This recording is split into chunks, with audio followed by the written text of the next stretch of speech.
Salut chers frères et sœurs, salut à tous les amis de la Côte d'Ivoire.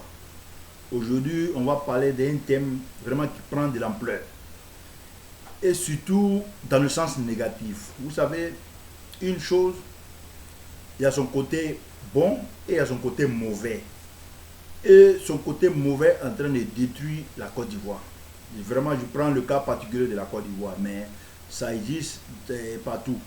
Mais c'est en train de détruire, c'est en train de détruire la cohésion en Côte d'Ivoire. Et ça, par la faute même des enfants de la Côte d'Ivoire. Je parle du cyberactivisme. Aujourd'hui, vous voyez bien, vous savez, quand on mène un combat, il faut d'abord savoir la cause du combat qu'on mène. Il faut savoir aussi, il faut penser aussi aux conséquences de la cause de la lutte que nous menons. Et surtout, il faut être informé. Vraiment, on ne peut pas venir sur des réseaux sociaux et donner des informations sans même avoir été soi-même informé. Nous, on reçoit des informations, on vérifie les sources. Vraiment, il y a des informations sûres.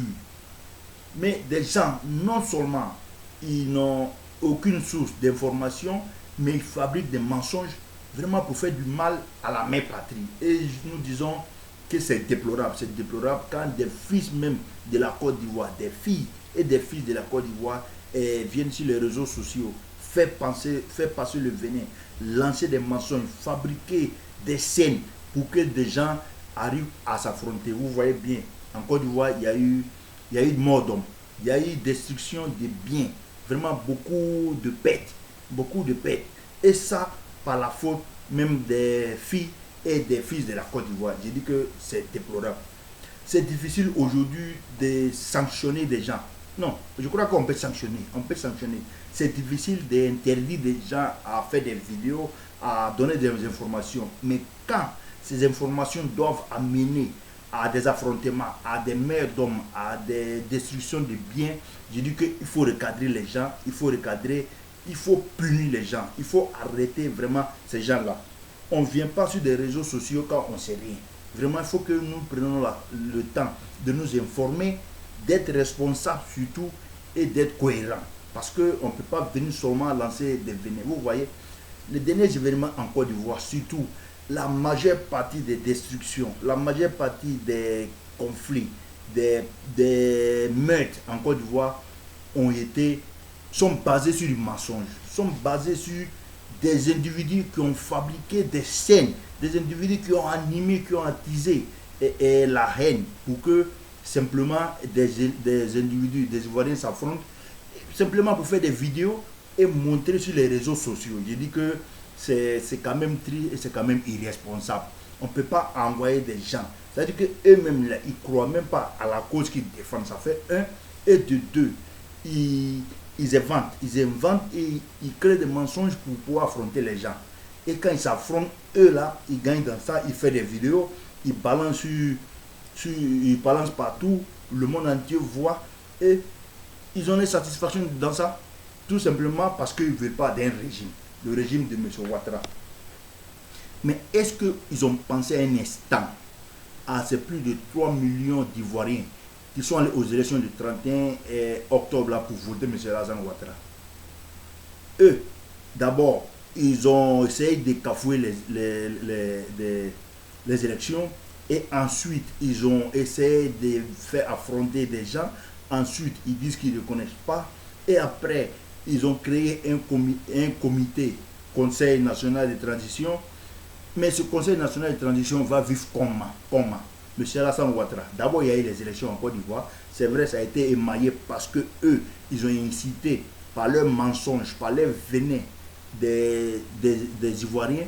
Ils ont manipulé des Ivoiriens. Ils ont eu même à donner des billets de banque à des Ivoiriens pour qu'ils descendent dans les rues. Et pour les billets de banque, je vais vous dire, nous, on a été approchés. On a été approchés par des individus sûrement proches de Soro, parce que je vous dis que sur les réseaux sociaux, surtout les cyberactivistes, Soro Guillaume a déployé beaucoup de moyens. Beaucoup de moyens. On a été approchés par des individus proches de Soro Guillaume et nous appelant à faire passer des messages, à parler d'abord du bien de Soro Guillaume et surtout à dénigrer le pouvoir en place à Abidjan. moyennant des billets de banque. Je crois que soyons sérieux, soyons responsables. Quand quelqu'un trahit une cause, c'est qu'il ne combat pas la cause. Il ne combat pas pour la cause. Il combat pour ses intérêts. Et nous, là, vraiment notre combat, c'est le développement de la Côte d'Ivoire, c'est le bien-être des Ivoiriens. Donc, pour des billets de banque, qu'on nous propose, on ne peut pas venir ici lancer du venin, activer du feu, soit disant que des individus, parce qu'ils n'ont pas été candidats, vraiment, il faut que la Côte d'Ivoire brûle. Je dis non. Je dis, je ne suis pas d'accord. Nous avons l'avenir de nos enfants à préparer. La Côte d'Ivoire doit demeurer. Les hommes politiques passeront. Houphouët-Boigny l'a dit. On a été approché et proposant même des billets de banque, comme j'ai dit, et pour pouvoir parler bien de leur cause. Une cause que nous n'épousons pas. Je dis que quand notre conviction doit être vraiment sacrée. Et on ne peut pas laisser cette conviction-là parce qu'on nous promet des billets de banque. Donc c'est pour dire, des individus ont accepté de se faire payer. Des individus ont accepté des billets de banque pour venir fabriquer des mensonges, pour venir donner des informations qui ne sont pas vraies. Nous, vraiment comme j'ai dit, on a des sources d'informations. Et quand on reçoit ces informations-là, on prend le temps de vérifier vraiment avant de faire passer sur les réseaux sociaux. C'est triste, il faut qu'on arrive à cadrer ces gens-là, ces cyberagresseurs. Vous voyez bien, je ne vais pas citer des noms, mais ils subissent vraiment de la plus mauvaise manière. Et tous ceux que je connais de cette façon-là sont des suiveurs de Sorobium. Sont des gens qui ont été payés par Sorobium. J'ai dit que, et Sorobium a commencé par Sorobium lui-même, qui n'a pas arrêté de mentir, qui n'a pas arrêté de verser du venin, qui n'a pas arrêté d'activer le feu en Côte d'Ivoire pour simplement affronter des Ivoiriens parce que lui n'étant pas candidat, lui est certain, il faut que la Côte d'Ivoire brûle. Je dis non, la Côte d'Ivoire ne doit pas brûler parce qu'un individu n'a pas pu accéder à un poste. Vraiment, l'intérêt de la nation d'abord. L'intérêt de la nation d'abord. Vraiment, il faut que nous soyons très prêts pour ça. Et le gouvernement, c'est très difficile de contrôler les réseaux sociaux, mais il faut que on puisse mettre la main sur tous ceux qui, à un moment ou un autre, peut lancer un message qui a pu aboutir à des affrontements, à des meurtres, à des saccages de biens, vraiment à la fracture de la cohésion sociale même en Côte d'Ivoire. Il faut que tous ces individus-là puissent répondre de leurs actes, parce que c'est pas républicain, c'est pas responsable. C'est difficile, mais il faut qu'on mène le combat. Et regardez, le pire, c'est que sur la place, en Côte d'Ivoire, il y a des journaux. Il y a des journaux qui épousent simplement en voyant des informations sur les réseaux sociaux, des mensonges, épousent et font de cela une haine. Je vais prendre simplement le cas de Assini. Un journal sur la place avait dit qu'il y a un bateau qui a chaviré à Assini. Et voilà que le régime Ouattara est en danger. Chose qui s'est avérée après que c'était du mensonge. Simplement, ils avaient pris ça sur les réseaux sociaux et ils ont fait de cela la une. Je crois que c'est déplorable. Vous voyez aussi, on avait annoncé la mort de Afin Guessan parce que ces individus sur les réseaux sociaux créent des mensonges, donnent des fausses informations.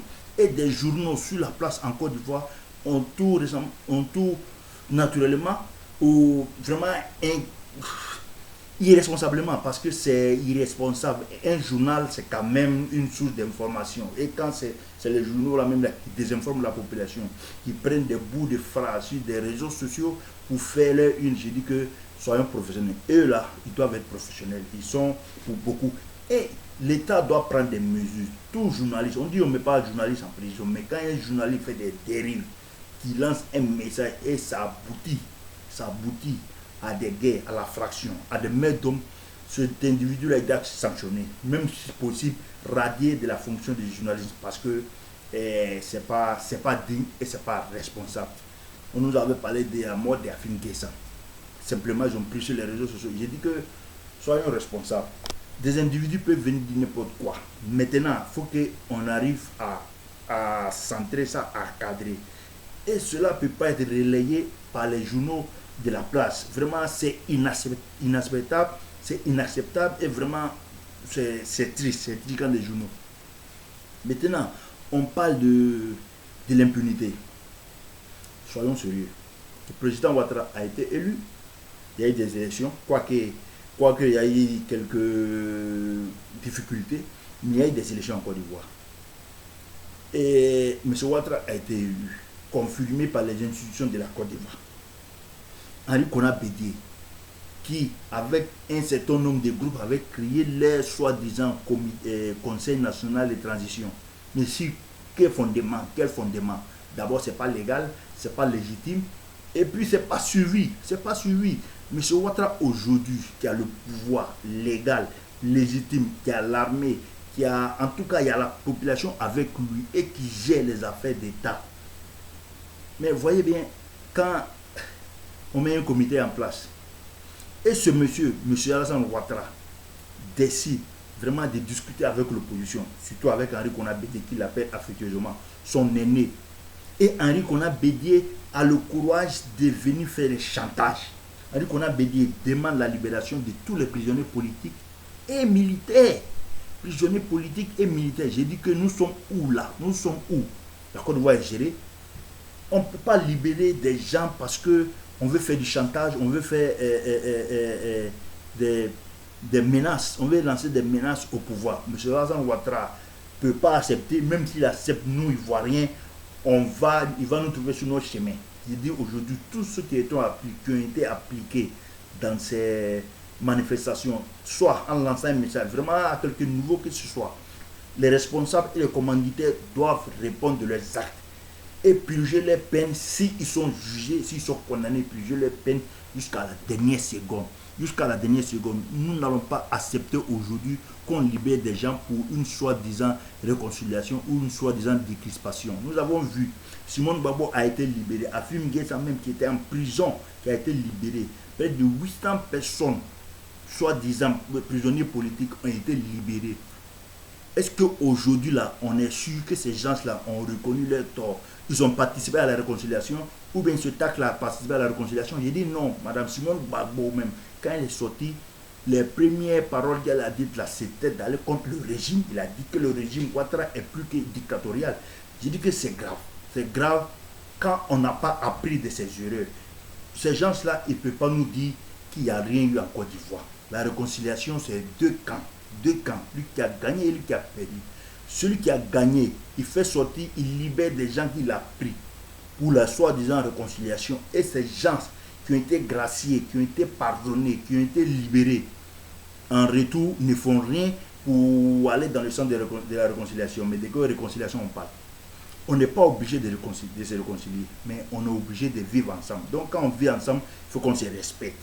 Il faut qu'on se respecte. Vraiment, c'est... J'ai dit, tu n'es pas obligé de m'aimer, tu n'es pas obligé de me parler.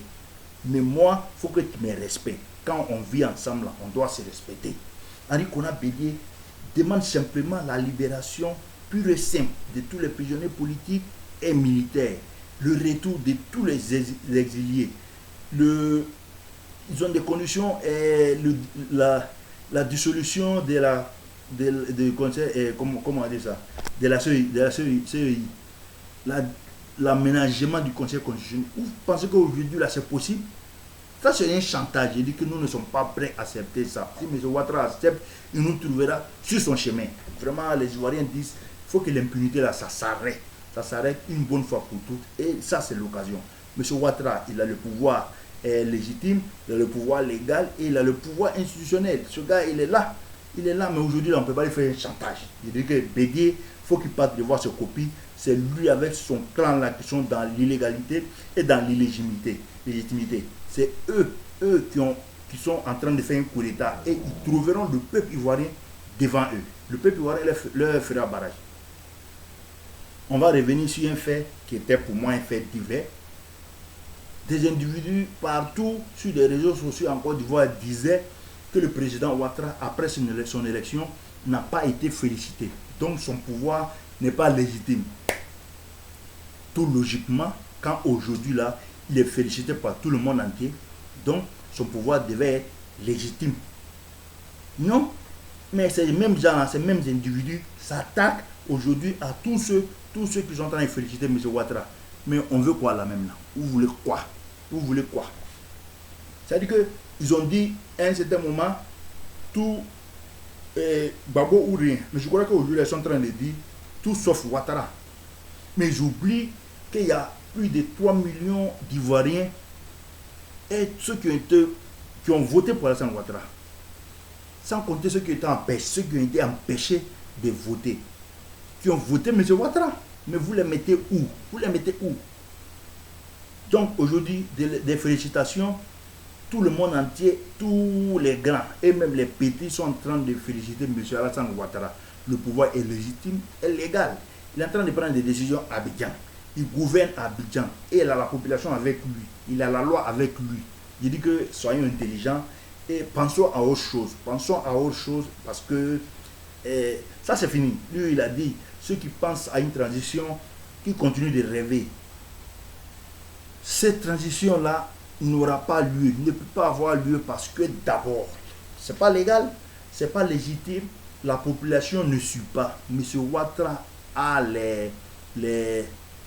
comment on dit, la commande de la Côte d'Ivoire. Vraiment, c'est aujourd'hui là, ça serait suicidaire, ça serait, je sais pas, inconscient d'aller contre le régime de M. Ouattara aujourd'hui, quand nous savons de là où il vient, quand nous savons que même avec la force des choses, même avec le doute, M. Ouattara n'a pas douté. Il est allé aux élections, il a dit à ses partisans. Et ces élections-là auront lieu. Malgré toutes les menaces, malgré tout ce que vous avez mis en place pour que ces élections n'aient pas lieu. Ces élections ont lieu. Soro Guillaume et sa bande ont déboursé beaucoup d'argent vraiment pour ne pas que ces élections aient lieu. Pour faire du mal à la Côte d'Ivoire. Ça n'a pas marché parce que le peuple ivoirien a mûri. Le peuple ivoirien ne pousse pas. Tout ce que le peuple ivoirien demande, c'est d'aller aux élections. C'est le développement de la Côte d'Ivoire et c'est le bien-être de la population. Et voilà, la Côte d'Ivoire a repris. Vraiment, je demande aux jeunes, à tout Ivoirien de rentrer dans cette république-là. Nous avons besoin de bras valides, nous avons besoin de relever des défis. Nous avons besoin d'avancer. La Côte d'Ivoire ne peut plus se permettre de reculer. Nous avons atteint un certain niveau qu'on ne peut pas s'arrêter. C'est impossible de s'arrêter. C'est comme un train. Quand il atteint une vitesse de croisière, c'est impossible de s'arrêter. Et aujourd'hui, la Côte d'Ivoire ne peut pas s'arrêter. Tous ceux qui peuvent apporter, vraiment tout le monde peut apporter quelque chose à cette marche-là. Rentrer dans cette république-là avec la force, avec la discipline, le travail, on va relever la Côte d'Ivoire. On va relever des défis qui sont énormes. Et le président Alassane Ouattara, durant la campagne, même après la campagne, le programme est alléchant, le programme est séduisant, le programme est fait pour toute la Côte d'Ivoire. Vous avez vu qu'il a tendu la main à son aîné, Henri Konan-Bédié, pour qu'on puisse faire le travail ensemble. Et il a même appelé le FPI, il a même appelé certains partis à rentrer dans cette dynamique-là pour faire avancer les choses. La Côte d'Ivoire, en tout cas, nous n'accepterons plus que des individus mal intentionnés viennent entacher la marche vraiment résolue, la marche vraiment pour aller vers le développement. Je dis que nous sommes un grand pays.